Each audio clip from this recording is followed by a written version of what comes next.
Hey everyone, we got some news to cover from an SSF perspective, starting with Path of Exile 1.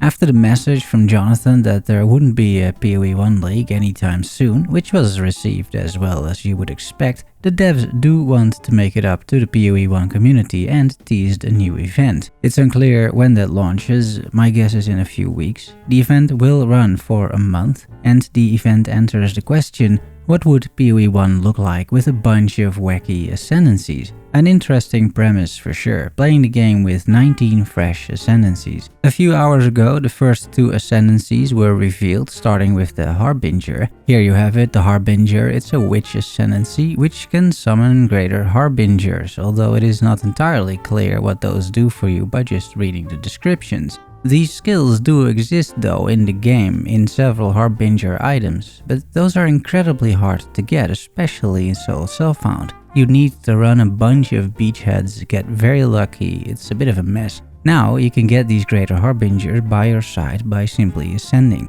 The greater Harbinger of Time provides a 10% increased action speed aura that lasts 8 seconds every 10 seconds. That's pretty good uptime, 80%. The greater Harbinger of Focus provides a buff for 4 seconds, and he does that every 8 seconds. That provides immunity to status ailments, stun immunity, 20% damage reduction, and immunity to curses. Pretty good, having that up 50% of the time. The greater Harbinger of the Arcane occasionally casts Arcane Surge on the player. It also simultaneously grants a buff called the Surging Thoughts that grants 15% chance to shock and penetrates 10% lightning resistance. These buffs also last 4 seconds and are applied every 8 seconds, meaning an uptime of 50%. Items like the Solstice Vigil can extend the buff length even further. If you're willing to do Harbinger content, you may even get items for additional greater Harbingers, such as of the Storm, creating a whole blue army. The Blue Man Group, something like that. Again, in solo self-found, this is a total pain, but it does give you a purpose in life that's worth something too. The second ascendancy shown, the Gambler, is a bit more straightforward and mainly has a bunch of upsides and downsides on a single node. It is a dualist ascendancy with a ton of quality of life on it, such as elemental ailment avoidance, stun avoidance, unlucky damage, that sort of thing. I think another advantage of this event is that path of building won't be updated in time to theory craft everything up front. At least I really hope that won't happen, so we can just get into the game, mess around with it, see what works and have fun not knowing what the most effective way to play is. You know, like we do in Path of Exile 2. Finally, they teased this picture, what looks to be a stash as we have in PoE 2 for relics. If monsters drop relics we can put in here to juice maps or juice ourselves, this is going to be a lot of fun. In fact, this event as a whole is going to be a lot of fun, I think.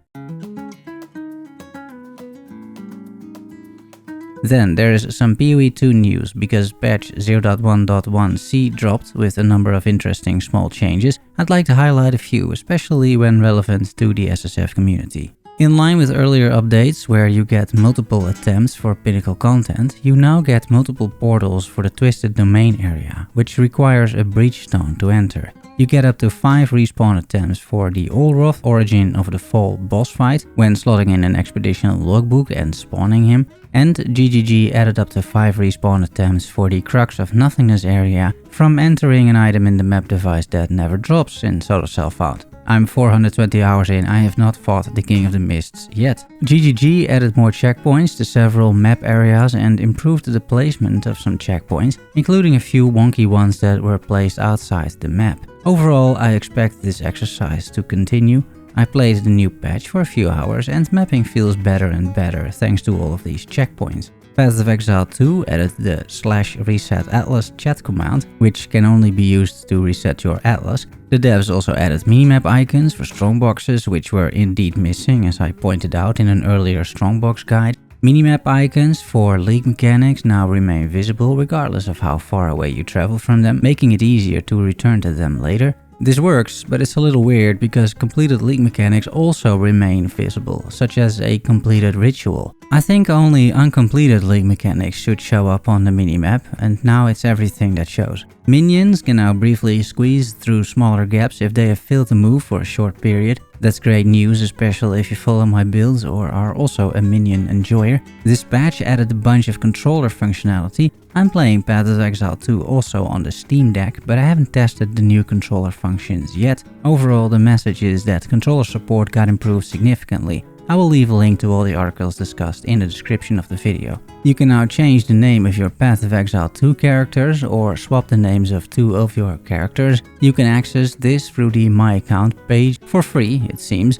I think that's a cool self-service, honestly. The team also added some more MTX, plus further improvements to sound, art, effects and environments. Some notable bug fixes. They fixed the bug where Zarok the Temporal's spinning lightning beam skill was not able to hit victims hiding in the corners of the arena. I thought that was intended, but apparently not, so be aware of this when running Sanctum. Fixed the bug where the Twin Threats Atlas passive skill could sometimes duplicate monsters incorrectly, resulting in monsters that could not be damaged. I had that the other day. The rare was there, but I couldn't hit it, and therefore I couldn't complete the map. Fixed a bug where parts of the Atlas could fail to render if they were far away from your most recent map. If you've been playing Endgame a while, then this you have seen for sure. And that concludes this SSF edition of PoE News. I'm about to leave for Portugal for 2 weeks, meaning I'll probably play the game using the Steam Deck, but it's not super likely I will make content, as you know, I basically don't have gear. So if I make anything, it's gonna be super scuffed, but who knows, you know, I might be inspired anyway. With that said, I hope you had a good time watching this video.